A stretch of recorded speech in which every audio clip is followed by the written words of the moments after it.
Okay, everyone, welcome to Captain Conversation. I've got a good friend of mine, Rick Carranza. How's it going, Rick? I'm good. I'm good. Thank you. Yeah, and Hope you today are. we're going to be talking all about the Acolyte. Okay, so there's been a lot of news happening about that, a lot of contentious stuff there. And you know what, Rick? I'm going to ask you. Kick off with this question: did you like the Acolyte? Oh my God. Right. Okay. Yeah. You got to be so careful with this one because it's like, it's like, did you confess or do you like, where do I fall? Right. Um, Fundamentally, I enjoyed it. Okay. I enjoyed it. I thought, was it good? Is a completely separate answer, right? Yeah, But I did actually enjoy it, and I was very excited by the way it ended. I thought, like, oh, this has set up some very cool stuff. Cannot wait to see how this pans out and what happens next. yeah, Hmm. Never gonna wish for anything ever again. yeah. In a way, I'm like you. I kind of enjoyed it, but I enjoyed it in the way I enjoy an Ed Wood movie, the way I enjoy a bad B Yeah. movie. I enjoyed all the chaos and all the gossip that went around it. You know, Yes, right. Oh my God. Like, honestly, if you actually fundamentally watch the show back, not a lot happens. And actually, no, it's actually quite good in places. Like, there's some good stuff that happens in there.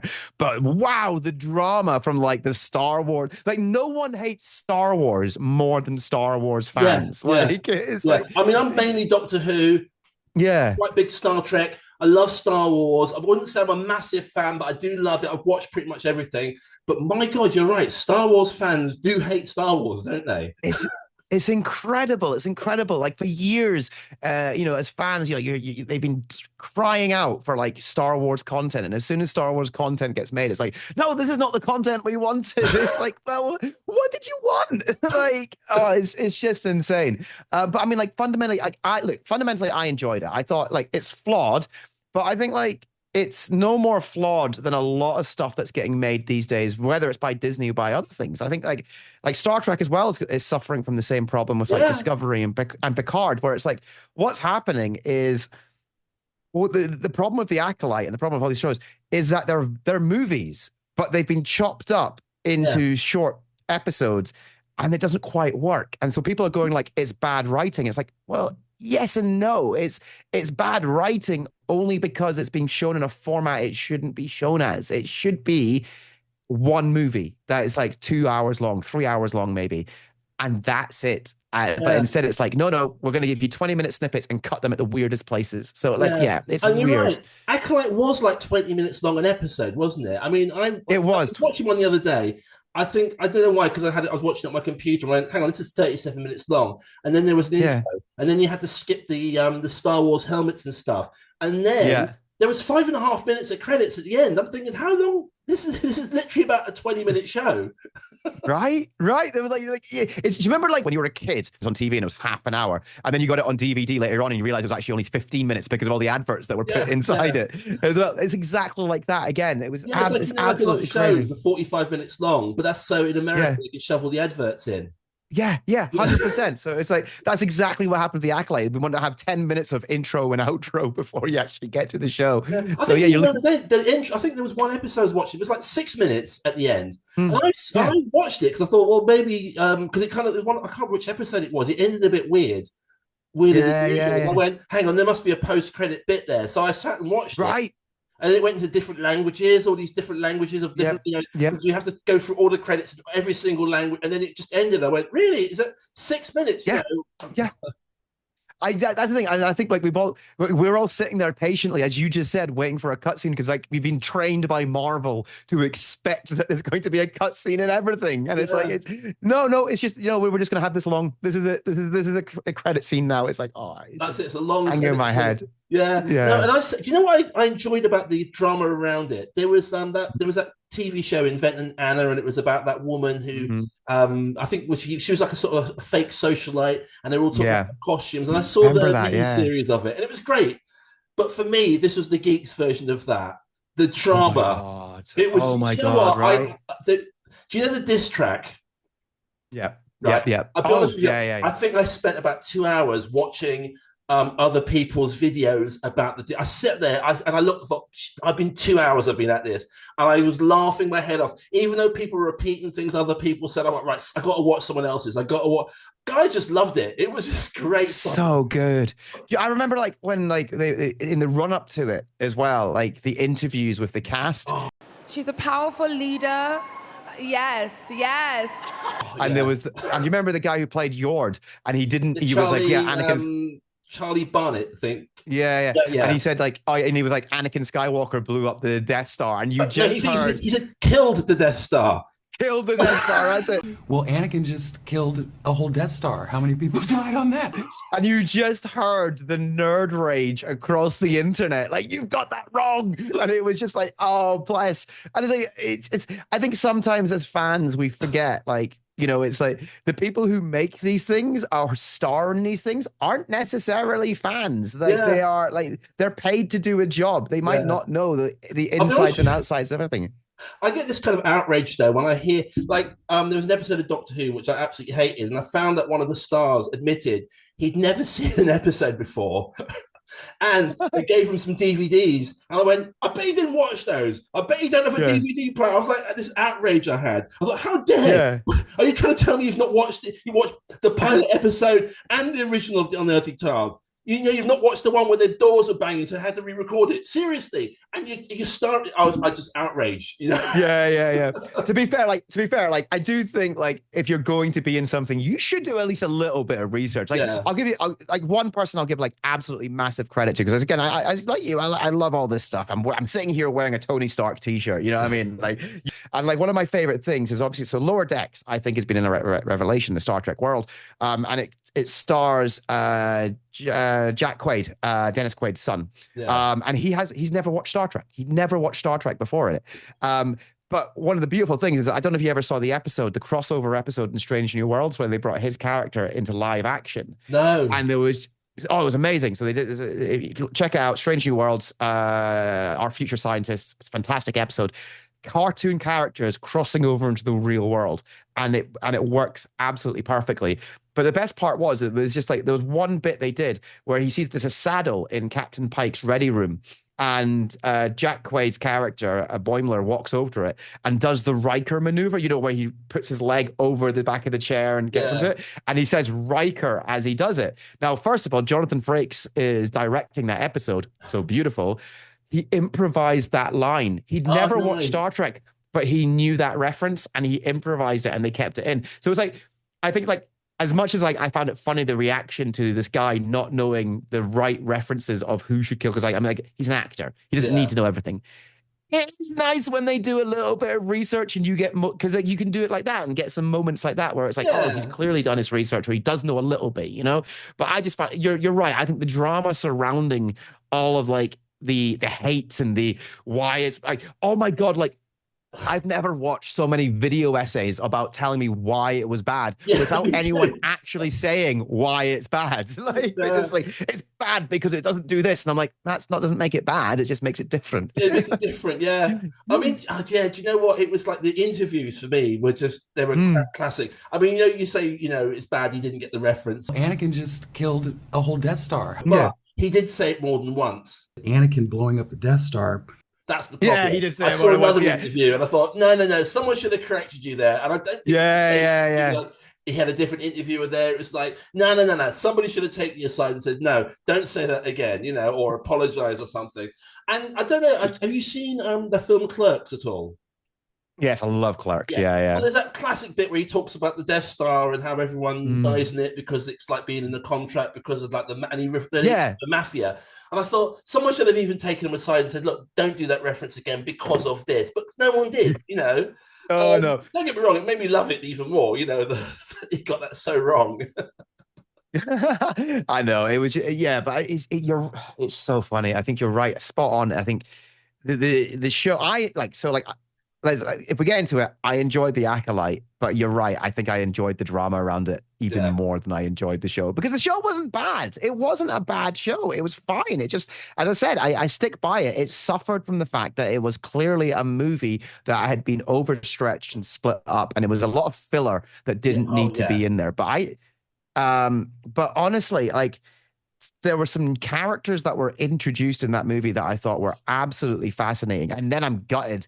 Like they went full on Red Wedding Game of Thrones on it as well in that one episode where it was just like, here's all these characters that you love, and now we're going to kill them all. Yeah. And it was just like, I think it was episode 5 in the forest with the lightsabers. Yeah, exactly. I honestly say that was a great episode. I genuinely enjoyed that. I've actually just done a video essay. I haven't uploaded it yet, but the one thing I watched it again and thought, you know what actually spoils it a little bit is the writers almost come in. I think actually he should have just let the stunt coordinators and the fight coordinators and the special effects people, let them just have that whole episode, right? Yeah. Let them cut that script down, because there was this lovely bit between Kemir and what's his name, Sol, and then literally almost just saying 1 or 2 words to each other. And I thought, I'm sorry, I know people hate this show, but this is not a bad episode. But the last 5 minutes, suddenly there's this massive conversation. You go, hang on. It's almost like it's another director. It's another show almost. And for me, it really sort of like, it went down the pan straight away as soon as they were having that conversation. But up to that point, actually, I was enjoying a lot of the fight. I think a lot of plot was going on in the fight. I liked the different coloured lightsabers, because I sat and thought, they're in the forest, it's dark. But actually, I knew who was fighting who. It worked. It definitely worked, that episode. So yeah, you're right. It went full on Game of Thrones, proper, like, you know, who are you? You should be able to tell me. All that sort of like the mask. Oh, it was so good. Yeah. But the great thing about it as well is like Kemir, who's again, he was a brilliant villain when he was revealed, like absolutely brilliant. He's got the highest body count of any Sith now on screen. Oh, is like, he? Yeah. Well, so like, right, okay, so like if you go through it, like if you go through all the Sith that we've seen on the screen, right? So Darth Vader, and I'm talking about Jedi deaths here, so killing other Jedis, right? Darth Vader only kills Obi-Wan, but even then Obi-Wan sacrifices himself and actually disappears into the Force before he is actually killed by Darth Vader. So did Darth Vader actually kill Obi-Wan there? I know, because he swipes it, like stamps on it, is not there. Exactly. So I don't think he actually did that, right? So if we go back into the prequels, Darth Maul killed Qui-Gon, so that's the one that you see there, is that Darth Maul kills Qui-Gon. Count Dooku kills no one. He just has to deal with with Yoda on ADHD, with like sort of jumping around the place. So he doesn't do anything. And then who else is there? There's that's it. There's Count Dooku, because Anakin Skywalker kills younglings, and I'm not going to count that. No, because I'm not going to count just them. No. I thought you were going to say that. I thought, no, I wasn't going to count those. No, we're not going to count that, because that's too easy. Too easy. Yeah, it's like saying, for example, you did the training for Starbucks, but you weren't there, but you killed him. No, you didn't kill a Starbucks employee. No, you still killed him. The point is, like, Anakin and Darth Vader on screen, like, so there's one character. If we take Anakin and Darth Vader on screen as one character, they don't kill any Jedi Masters. Yeah, they don't kill any Jedis. They kill the younglings. And then throughout the originals, you see him force choking a bunch of Imperial officers, and that's about it. You don't actually see him kill like any Jedis. You're right, so actually, and then even in the and then also in the sequels, Kylo Ren, he doesn't kill any Jedis. No. So actually, Kemir in that one episode kills like 7 Jedi, something ridiculous. 6 or 7 Jedi, and he's a badass about it as well. Like, he's proper, like the when he kills Jackie, like, and just like, it's literally switching his lightsaber off and on, just to, like, it was horrible. It did like 3 times, doesn't it? It's like yeah. And it was like, so like, he just, I think like the Acolyte for me introduced one of the best Sith bad guys we've ever had. I think he's actually a badass. He's good as well. The actor, what's his name? He's brilliant. Yeah, Manny Jacinto. Yeah. I do. I mean, that's one of the things in my reviews I do say. Actually, I'm not happy with a lot of the actors, but I do like Li Jing-Ye, and I do like him. I think so. And actually, when the 2 of them together, that's why that scene works quite well. Fantastic. You know? Yeah. Absolutely. I think they definitely saved the 2 strongest actors for the best roles. Like, you know, and the way that they faced off against each other was fantastic. And like, just the whole the last one where they go back to where the witches were, and that whole fight sequence was like where it went all crouching tiger, hidden Jedi. It was just phenomenal. I do. Yeah, as I said, for me, it's like, again, it's the stunt coordinators and the special effects people. Let them just do their job. And I think in a way, I think maybe I was thinking part of the weakness of the show may have been its strength, because what you don't want is a director coming in and telling the special effects and Yeah. stunt coordinators what to do. So maybe they were just so clueless. They had to just go, look, guys, you need to just get on with this because we don't know what we're doing. And that's actually where Yeah. it became the stronger point. I must admit, the first fight scene I didn't like, because you had, what's her name, May, and she was able to take out all these guys like that. Yeah. And I thought, but and they were rubbish. They weren't even. It wasn't like she was good at fighting, because that guy gets his gun stuck in his trousers. Do you know what I mean? And Yeah. and, Yeah, but I mean, to be fair, that type of stuff happens in Star Wars all the time, like that humorous stuff, like, you know, when something doesn't quite go right, or Stormtrooper bangs his head on a door. Those types of things happen in Star Wars all the time. But I know what you mean. It was like she kind of won by default. Yeah. You saw like all these badasses go up, and then actually they were all rubbish at fighting, basically. Like... Well, Boba Fett. Like, I'm gonna bring. Actually, do you know what? We'll bring up Boba Fett. If you want to talk about like bad guys being rubbish at fighting, the one that everyone coveted more than anyone else in the original series, in the original trilogy, everyone was like, Boba Fett's a badass. No, he's not. He gets knocked over by Han Solo and falls into the Sarlacc pit, and it's a comic moment. You've got this guy who everyone's like, he's the baddest bounty hunter, and what? How does he get killed? Han Solo turns down and knocks his backpack, like his jetpack. It's like, oh my words. So it was like, and the Boba Fett thing, he was like, for me, he was like a word of mouth kind of guy, because I remember seeing that film because I'm old enough to remember seeing it, and I remember walking out, and then I remember everyone going about Boba Fett, and I had to stretch my head. I always remember thinking, which one was that? And then it became this almost like this mythical sort of person. And you're right, he was barely in it, and he just gets knocked out really easily. Yeah, I think like it's Boba Fett's like that guy at school who talks like a big game, isn't he? And then when one kid finally says, "All right, you and me outside now," he goes, "Oh no, we're okay." Like that's what Boba Fett was, and it was really interesting. I find it like when people say, "Oh, this bad guy was a terrible fighter" or whatever. It's like, well, it's always existed. It's always existed. And like, I bring Boba Fett up as a feature, as an example of it all the time. He was like, oh, he's a big badass. No, he's not. He really wasn't. He had no proof. Like he didn't take down. He didn't capture Han Solo. No, he didn't.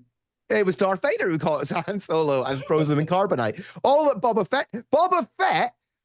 He worked as a delivery guy. That was it. He was like a pizza guy, wasn't he? Yeah. He was literally exactly. Here's your Han Solo pizza, right? Delivered it. That was it. I'm going to look menacing in the background. The one time he comes to fight, fails miserably. So there you go.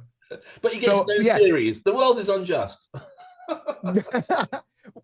No, if you want me to criticize a series, that's the series I will criticize. Do you know what? We'll do that on another one, actually. Definitely. Yeah. Because actually, that'll be a good one to do.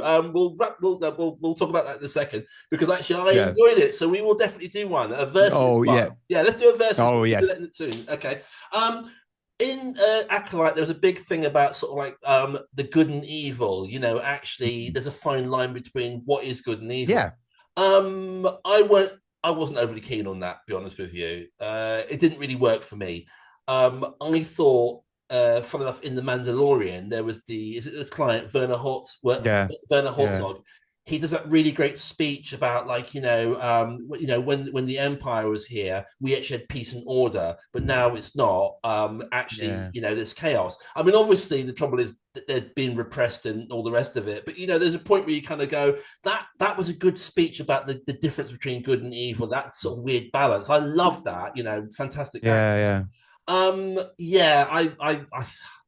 personally, I didn't like the Jedi's kind of like their appalling botched job with the witches. So I think it's interesting, that point. I think like what's one of my criticisms of Star Wars, I love Star Wars, but I think one of my criticisms of it is that it's a very simplistic premise. Like the original series the original trilogy was very, very simplistic. It's good versus evil. Yeah. And like, yes, of course, Darth Vader came around and saved his son and stuff like that, which added a little bit of depth. But it was still presented as the Emperor is evil, the rebels are good. Good versus evil. And it was very simple like that. Now, the prequels came in and went, okay, we're going to show that how the Jedi missed all this stuff. But again, the Jedi was still presented as good, a force for good. and the Emperor was evil. And even in the sequels, again, the First Order was evil and the Resistance was good. It's always been very simplistic of good versus evil and the hero's journey and stuff like that. And I think like it's Rogue One is where they really started to try and do this whole like sometimes good people have to do bad things to make good things happen. And Andor was a really fantastic series for that. It's like good people have to do bad things to make sure that other people can be heroes, which I absolutely loved. And yeah, and you bring up the Mandalorian there as well. Like that was a really good example of it. There's a really great line in there's a really great bit in Rebels as well, because like there's always been a question mark over Star Wars, like how did the galaxy accept becoming an empire so quickly? Like why did people forget how good it was under the Republic and suddenly they're happy that they're under the control of an emperor? And there's just this one great line in Rebels. It says, "Kid show." Remind you this, it's a kid show where there's one character who's now a stormtrooper, right? He used to be a normal person, and he turns around and says, the empire gives me a house, it gives me food, it gives me money to look after my family. Why should I hate them? And it's like it shows you that. And it's like, I think what Star Wars has been trying to do for so long is to move away from that sort of black and white hero, good versus evil, and try to show that there are shades of gray, but also show that there are flaws within some of these heroic things. And yes, that's good to show, but I do feel they went very heavy-handed with it, with Acolyte. And I do feel like I was actually like, I was sitting there when I was watching it, and when they said like the whole reason that they felt so guilty about everything that happened and everything like that, and it was like because of like he killed the mother, and I was like, all right, like it wasn't that bad. I don't know what you're covering up. Like it was, if anything, Vanestra, is it Vanestra? I think like the former master of Khmer. That was more hiding up. There was clearly more going on there. That was more fascinating. But like the actual sort of like the Jedi who killed himself because he felt so guilty about what they did. And I was like, why do you feel guilty about what you did? You did nothing. You did nothing wrong. You all reacted in the moment about what happened. Like what happened? Saul went to say we want to give Osha a chance to join the Jedi, even though Saul lied about her passing the tests.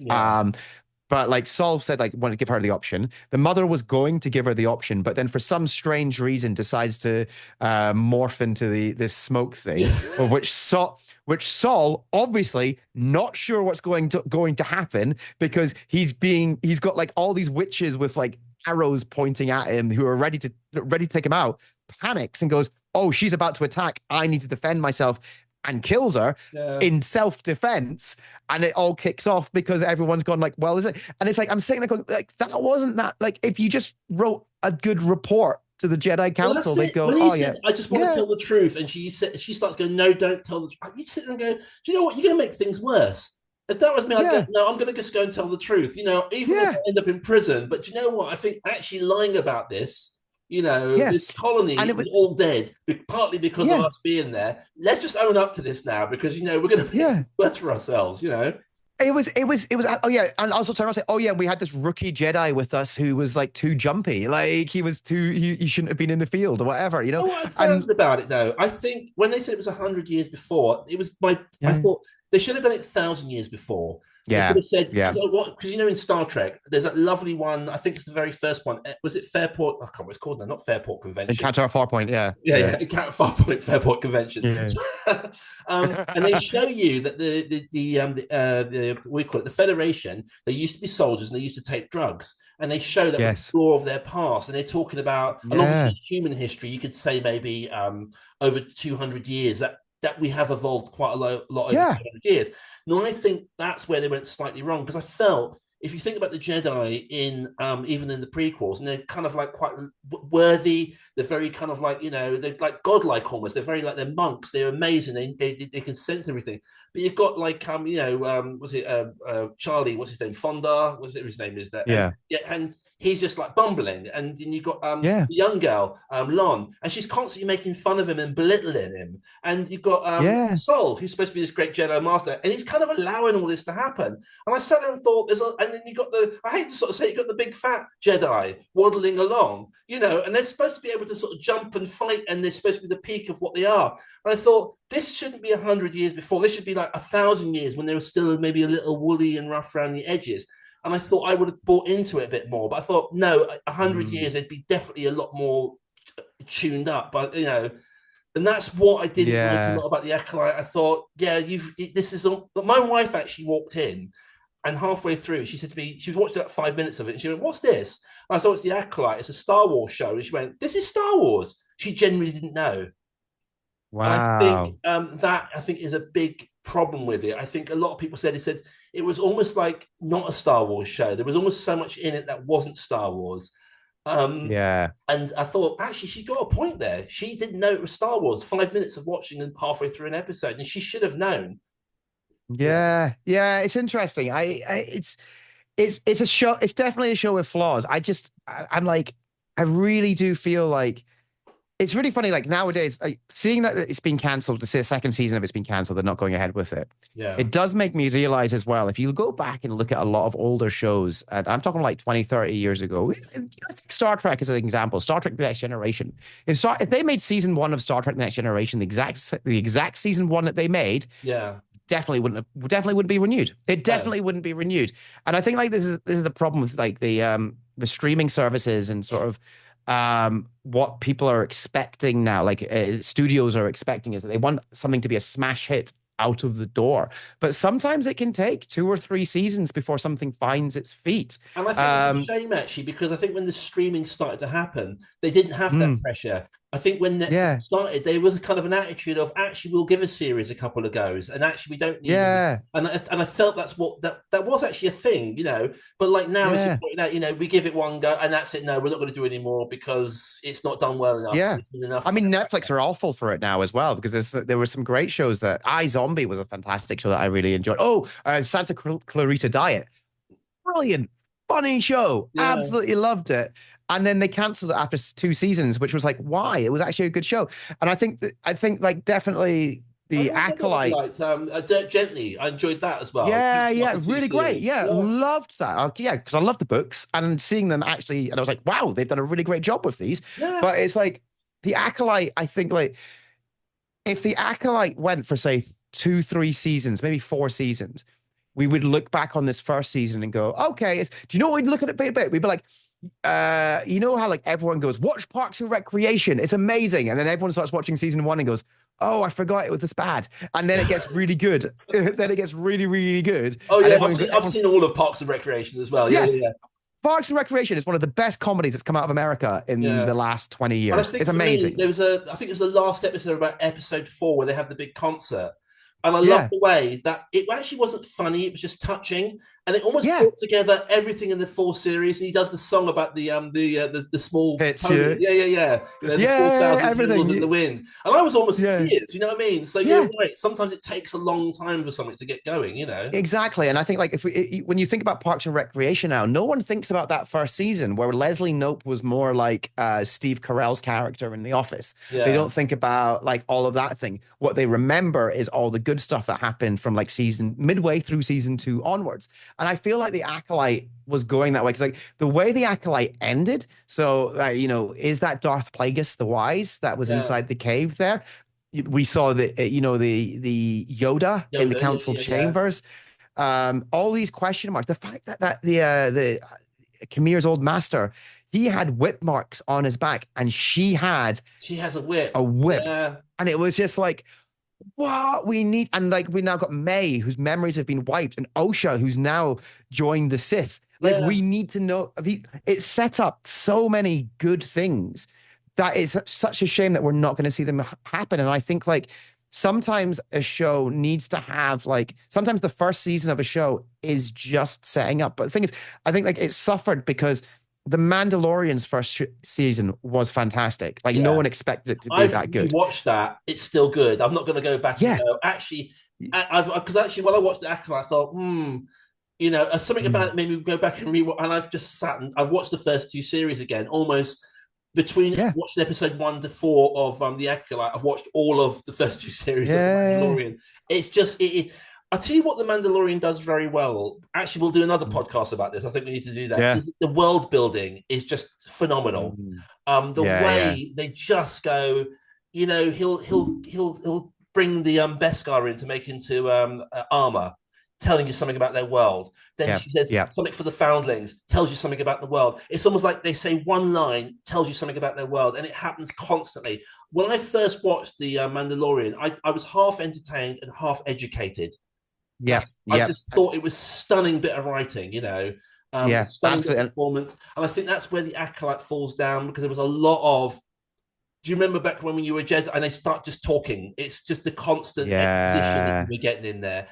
I feel like, as you said, if there was a second series, I would say, let the fight coordinators maybe do more in a couple of episodes. I do think one of the big problems was Leslie Headland. I think she's too powerful. I think nobody was there to say, actually, no, that you can't have that. Or do you know that there was 2 bits, I think, in that episode 5, the one that I think is the best, which doesn't work, was she goes off to go back to the spaceship and then comes back again. And I'm sitting there thinking, what has that got to do with the plot? Right. And there's another bit where they have all the insects go on the master, Kemir. He goes up, he fights them off, and then he just drops down like it was no big deal. And I thought, well, why did it take 10 minutes? It looked like that was quite easy. So what was the point? And you have to have someone going, look, we can't keep having this stuff where they walk away. It's almost like bad improv, you know. People I was walking down the road and then they come back and then you go, we've just spent 5 minutes improvising when nothing's happened. And I think someone would say to them, no, you can't have that. And then some of the dialogue, you just have to go, things like fire in space, stone catching fire, you know, simple physics lessons. You know, someone needs to go to her and go, look. But I think she's surrounded herself with so many people going yes all the time, unfortunately, you know. Yeah, I mean, it's like I there was one, as I say, Saul, Kemir, fantastic characters. Jackie, I absolutely loved as well. And listen, I was actually okay with Osha and May. Okay, they weren't quite on the level of Tatiana Maslany doing Orphan Black. You know, that was like phenomenal acting where she was doing all the multiple characters. It was like, okay, you're just doing the same character twice. And I'll be honest with you, for me, and both of them were shockingly bad. Yeah, exactly. But they weren't as bad as like Yord. Yord was the character that I went, I have no, like when he died, I was like, cool, finally. Yeah. He was the character. I was like, oh, I understand what you're trying to do with this character, but he's not great. He's not working out. You've got your Jedi Knight. He wasn't a Jedi Master, he was a Jedi Knight, but he should be useless all the time, and he was a bit stupid. Yeah. And you thought, how did you pass? How did you? That's why I said to you, if it's 1,000 years ago, okay, you know, you still got your training wheels on, but this is now an embedded order. No, you don't pass. No, you need to go and clean the toilets with the fat Jedi. Off you go. Yeah, he did not. He did not feel like the level that he was at. It was just, and then like the Padawan Jackie was just taking the mick out of him all the time. You're like, where's the chain of command? Chain of command. That's the thing with me, and that's where Sol should have gone. No, you don't talk about people like that. You don't talk about anyone like that. That's not the Jedi way. You know, you need to concentrate your mind, not sitting there thinking you're better than other people. There was too much of that, you know. We're only about sort of 6 or 7 minutes before we're going to wrap up, but I just want to quickly talk to you. Like, so things weren't obviously going well for the Acolyte. There were a lot of people slagging it off. Let's talk about the diss track. What would it be? I say empathy. Oh, that's why they mad at me. They splice my. Go on then. Oh my God. Yeah, that was something, wasn't it? Yeah. I mean, you know, somebody put it up. I thought, do you know what? I'm going to look at the comments. One of my favorite comments was, oh, great. So not only can she not act, she can't sing and dance as well.